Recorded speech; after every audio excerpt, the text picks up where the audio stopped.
Asia Pacific Media Forum digelar selama 3 hari di Pulau Dewata, Bali. Dalam kesempatan ini, CEO NET Wisnu Tama juga tampil sebagai salah satu pembicara. Konferensi Media Asia Pasifik digelar di Pulau Dewata, Bali. Selama 3 hari, pegiat media dari berbagai negara antusias mengikuti gelaran ini. Asia Pacific Media Forum, APMF, adalah ajang berkumpulnya para spesialis komunikasi yang diadakan setiap 2 tahun sekali. CEO NET Wisnu Tama juga tampil dalam perhelatan ini sebagai pembicara. Menyoroti perkembangan media, Wisnu Tama menekankan akan pentingnya inovasi tanpa merusak pasar yang telah ada.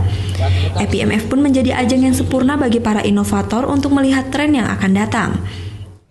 Ya, acara ini tentunya dari tahun ke tahun makin bagus saya perhatikan ya. Dan menurut saya lebih seru gitu ya. Jadi memang Indonesia harus punya banyak acara seperti ini sehingga wawasan teman-teman yang bekerja di media, di advertising, di agency dan semuanya sebenarnya bahkan yang berhubungan dengan dunia media ini itu bisa dapat pencerahan-pencerahan baru gitu ya, dan itu penting. Kita harus mau terbuka untuk pencerahan-pencerahan yang baru itu tadi. Dalam acara ini, para peserta pun dimanjakan dengan berbagai stand-stand kreatif dari berbagai produk. APMF akan berakhir pada Jumat 13 Mei besok.